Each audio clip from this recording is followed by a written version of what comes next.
Welcome back, everybody. My name is Tucker, and today I wanted to talk about the Jimmy Butler trade situation. I've covered this once already, but a lot of you have been asking for my thoughts, either over on Twitter or in the comments section, and were wondering how the Houston Rockets play into all this, whether they can or should make the deal that's been reported, and basically why all of this isn't over yet. Let's go ahead and get started. Okay, first up, right now, it seems like the Houston Rockets are the only team in serious talks with the Minnesota Timberwolves about trading for Jimmy Butler right now. The Heat were in play for a long time, but have since backed off, though they could obviously come back into the picture just like the Rockets have. However, as part of this newfound desire to trade for Butler, the Rockets have reportedly offered the Timberwolves 4 first-round picks in exchange for Butler, along with Brandon Knight and Marquese Chriss, both of whom I'll talk about in a moment. Now, that is an insane offer for Houston to throw out there for a number of reasons.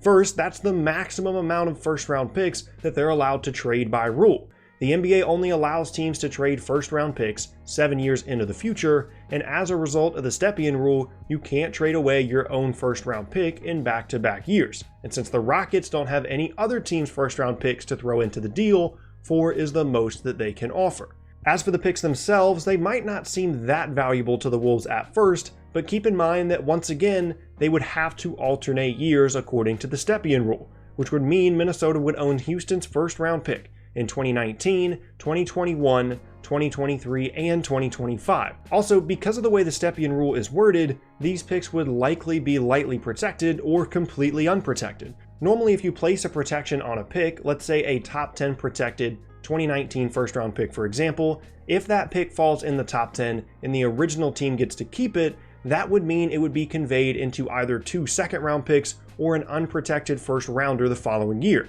So normally, if Houston was trading its 2019 pick only, if they protected it for the top 20 and it landed in that range, then they would get to keep their 2019 pick, but that protection would mean they would convey it to 2020. All of these things are written into trades when they happen, but in this specific situation, Houston can't convey picks to any future years because of the Stepien rule, and it's unlikely that the Wolves would be interested in a protection that turns into second-round picks. So it's highly probable, in my opinion, that all 4 of these future first-round picks are unprotected. Even though the idea here is obviously that Houston wants to compete for the title this season and the next, assuming they can re-sign Butler, which is a whole different discussion, there's no telling how good or bad they will be in 2023 or 2025. It can be pretty well assumed that the 2019 and 2021 picks will be late first rounders, but this Houston roster isn't set up all that well for long-term success at the moment. In 2023, Chris Paul will be 38 years old, James Harden will be 34, and Jimmy Butler will also be 34 years old. Now, it's obviously incredibly difficult to project that far into the future, and any number of things could happen. But this has literally never, ever gone well in NBA history, as I've talked about on the channel fairly recently. The whole reason the Stepien rule exists is because the Cavs traded away too many first-round picks for veterans that the league had to put a stop to it.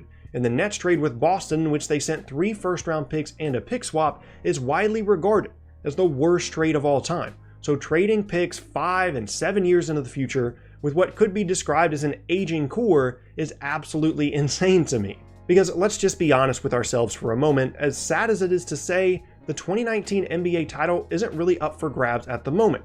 If Golden State stays healthy, they're going to win it all again.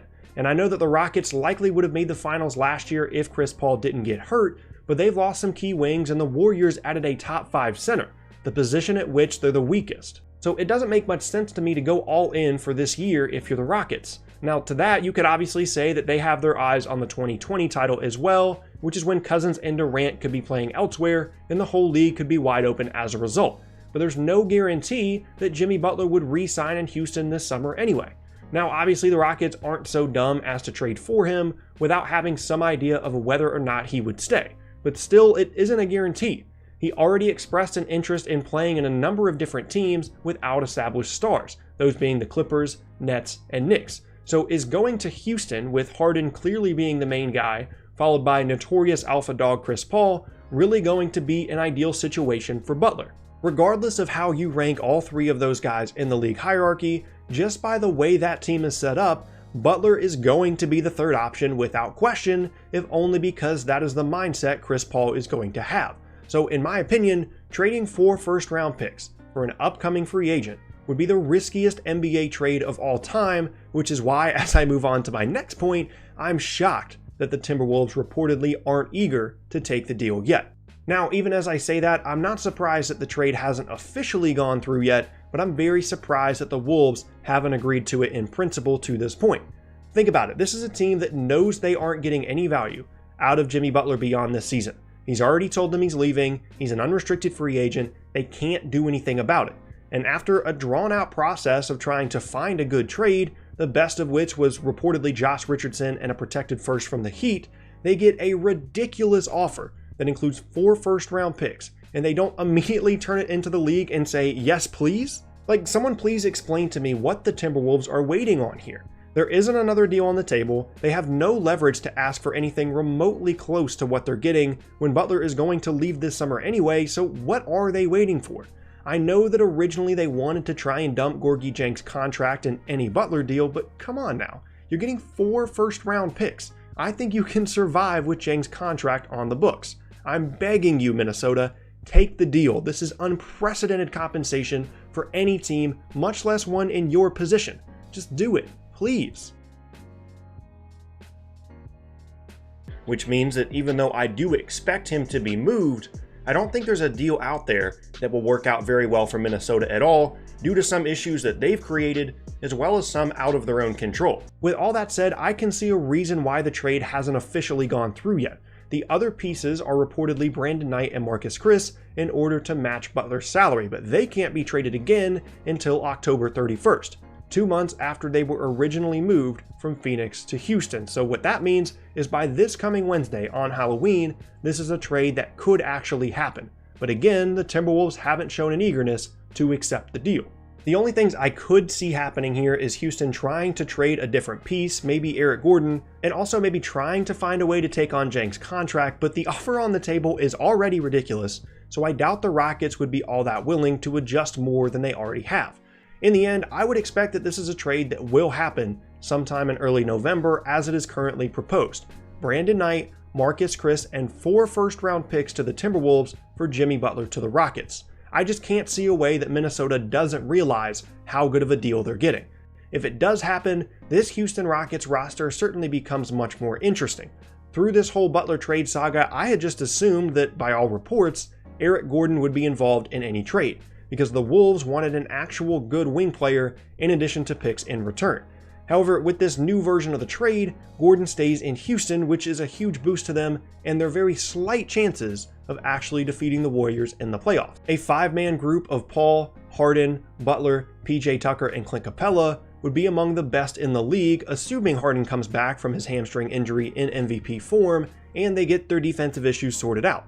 On top of that, they have Gordon off the bench, who is off to a slow start this season, was a really good player and showed himself well in a playmaking role when Chris Paul went down with an injury in last year's Western Conference Finals, in addition to guys like James Ennis, Nene, and of course, Carmelo Anthony off the bench. As I already said, I don't think the 2019 title is all that available at the moment, but if the Rockets did get this group together and they figured out their early season issues, they'd have as good a chance as any team in the West to potentially threaten Golden State come playoff time. How exactly those three would work together in the backcourt remains to be seen, but the defensive abilities on the perimeter that Butler and Tucker bring to that lineup can't be overstated, and the playmaking provided by Paul and Harden, and now Butler as well, are well documented. So in the short term, yes, this would make the Rockets a better team by a significant margin, and if they're able to bring back Butler this summer, they would have a good chance at the 2020 and 2021 title as well, especially considering that KD or Draymond will likely be playing somewhere other than Golden State by then. But as we've seen once already in NBA history, and I've lived through this as a Nets fan, things can go disastrously long in a hurry when giving away picks like this. And even though I'm pretty excited to see how this unfolds over the next week or so, I would be very nervous as a Rockets fan and both excited and confused as a Timberwolves fan as we await the completion of what is, in my opinion, the riskiest trade in NBA history. And that's going to be the end of today's video. Thank you all so much for watching. Once again, my name is Tucker. If you missed any of my previous videos, then be sure to check out the boxes on screen. Thanks again, and I'll see you all next time.